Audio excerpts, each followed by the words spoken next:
అంటే గత 5 ఏళ్ల కాలంలో అమరావతిని అడ్డం పెట్టి కోట్ల రూపాయలతో చేశారు, అక్రమ ఆస్తులు సంపాదించారంటారు మీరు. నేనా? అమరావతి ఉద్యమం అడ్డం పెట్టి అప్పుడున్నటువంటి చంద్రబాబు నాయుడు గారు రియల్ ఎస్టేటర్లు కూడా మిమ్మల్ని ముందు పెట్టి లీగల్ పరంగా కానీ ఉద్యమ పరంగా ఇచ్చేశారు. కోట్లాది రూపాయలు కూడగట్టాడు శ్రావణ్ కుమార్ గారు.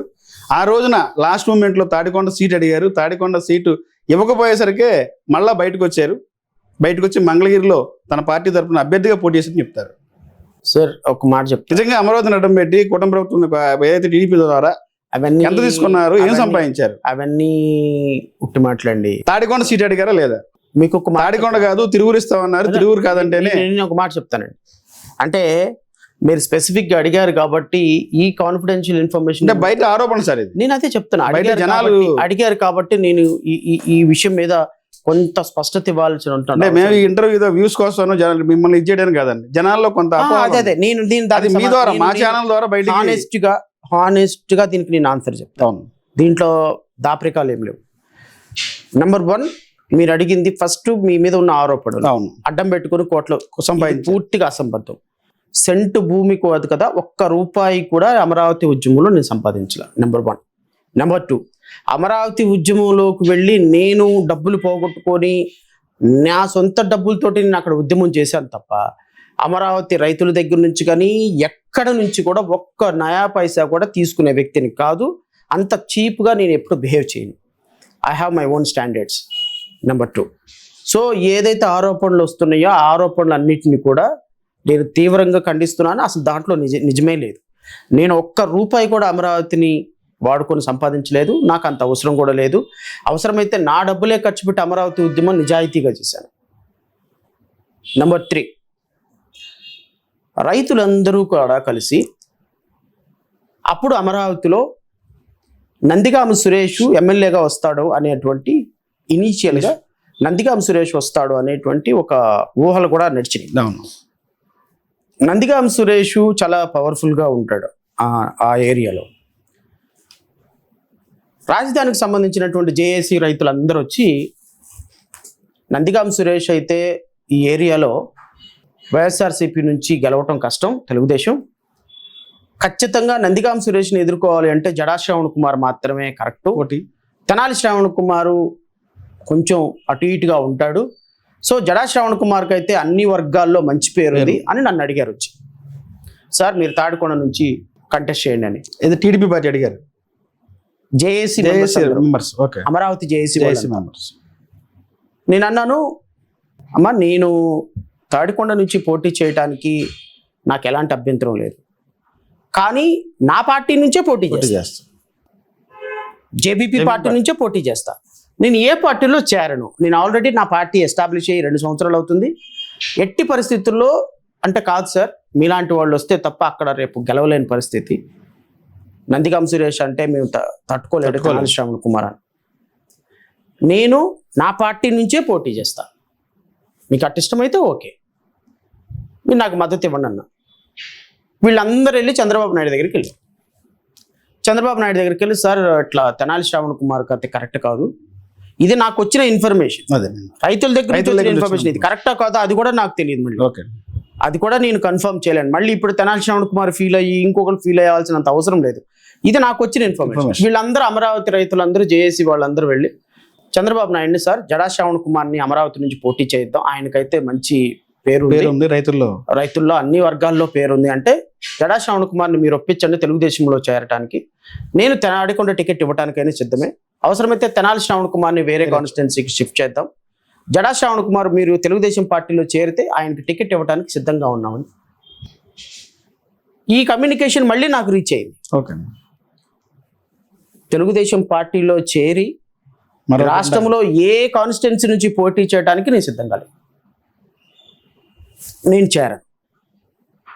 నేను పులి మీద స్వారీలాగా అంబేద్కర్ జెండా పట్టుకొని చాలా దూరం వెళ్ళిపోయినా, నేను మళ్ళీ తిరిగి వచ్చే పరిస్థితి లేదు. ఇది ఒక అధ్యాయం. దీని తర్వాత బాపట్ల ఎంపీగా పోటీ చేయండి తెలుగుదేశం పార్టీ తరపు నుంచి అని, పత్తిపాడు ఎమ్మెల్యేగైనా పోటీ చేయండి అని ఇన్ని ఆఫర్లు తెలుగుదేశం పార్టీ నుంచి వస్తే, you will be the first minister after Nara Lokesh, మీరు అసెంబ్లీలో మీ వాయిస్ ఉండాలి అని తెలుగుదేశం పార్టీ నుంచి ఆఫర్ వస్తే బ్లూ జెండా పట్టుకొని చాలా దూరం వెళ్ళానమ్మా, నా వల్ల కాదు, అవసరమైతే న్యాయవాదిగా గెలవకపోతే ఇలాగే ఉండిపోతాను తప్ప ఇంకో పార్టీలోకి చేరే ప్రసక్తే లేదని ఖరాఖండిగా చెప్పినటువంటి వ్యక్తిని నేను. అలాంటిది తాడికొండ టికెట్ ఇవ్వలేదని ఆయన్ని విమర్శించాను, తాడికొండ టికెట్ ఇవ్వలేదని. నేను తెలుగుదేశం పార్టీతో చర్చలు జరిపినప్పుడు నేను అడిగింది, నేను తెలుగుదేశంలో చేరను, వైఎస్ఆర్సీపీలో చేరను, జనసేనలో చేరను, నా పార్టీ నాకుంది. మీరు రాష్ట్ర ప్రజల తరపున నా వాయిస్ అసెంబ్లీలో ఉండాలని భావిస్తారా? మా పార్టీకి కొన్ని సీట్లు ఇవ్వండి, అది కూడా మీరు ఇష్టపడితేనే.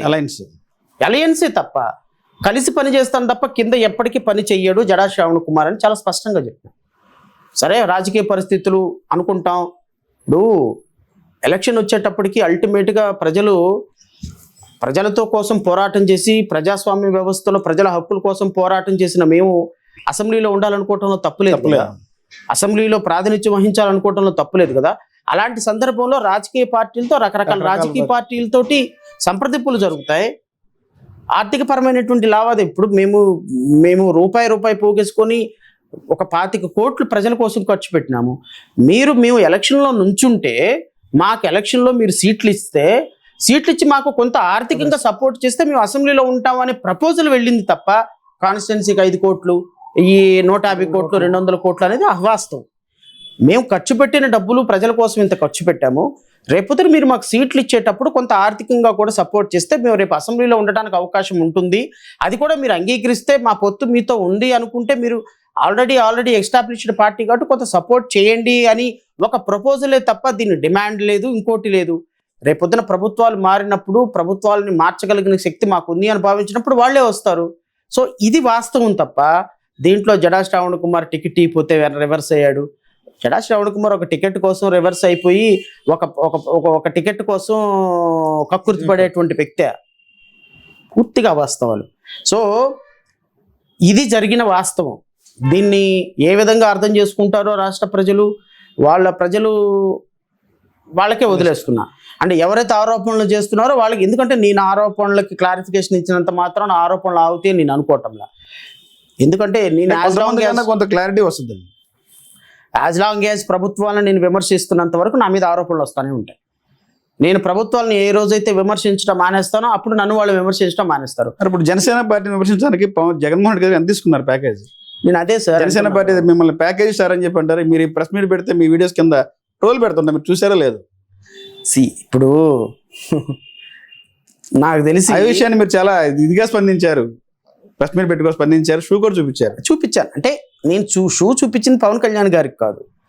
పవన్ కళ్యాణ్ గారు అనవసరంగా ఆయన మీద ఆరోపణలు చేస్తే చెప్పు చూపించి కొడతా, నా కొడకల్లారా, గొంతు కొరికి రక్తం తాగుతా, మిమ్మల్ని కాలు కింద వేసి తొక్కుతా నా కొడకలారని చెప్పు చూపించాడు. నేను అన్నాను, మీరు ఆ విధంగా చెప్పు చూపించారు, కొడతానని అన్నారు, నేను ఇలా షూ చూపిస్తే మీకు ఎలా ఉంటుంది అని ఒక మాట ఉదాహరణకు చెప్పాను తప్ప నేను కొడతాను తిడతానని కాదు. మీరు నా మీద ఆరోపణలు చేశారు, మీకు దగ్గర ఆధారం లేదు, నేను వైసీపీ దగ్గర డబ్బులు తీసుకున్న ఆధారం చూపిస్తండి, మీరు మాట్లాడండి. ఆధారం లేకుండా ఆరోపణలు చేసినప్పుడు నేను షూ చూపించడంలో తప్పులేదు కదా. సో ఇవన్నీ వాళ్ళకి నొప్పి తగిలినప్పుడు ఎదుటి వ్యక్తి మీద బురద జల్లే కార్యక్రమం చేస్తారు. వాటన్నిటిని కూడా మనం పట్టించుకుంటే రాజకీయాలు చేయలేం. బట్ ఎనీవే, నాకుండే ఐడియాలజీ నాకుంది, నాకుండే బలం నాకుంది. ప్రజలు ఖచ్చితంగా రాబోయే కాలంలో మా పార్టీని విశ్వసిస్తారనే నమ్మకం నాకుంది. మేము ప్రజా సమస్యల పట్ల చాలా తీవ్రంగా స్పందిస్తున్నాం, ప్రతిపక్ష పాత్ర పోషిస్తున్నాం.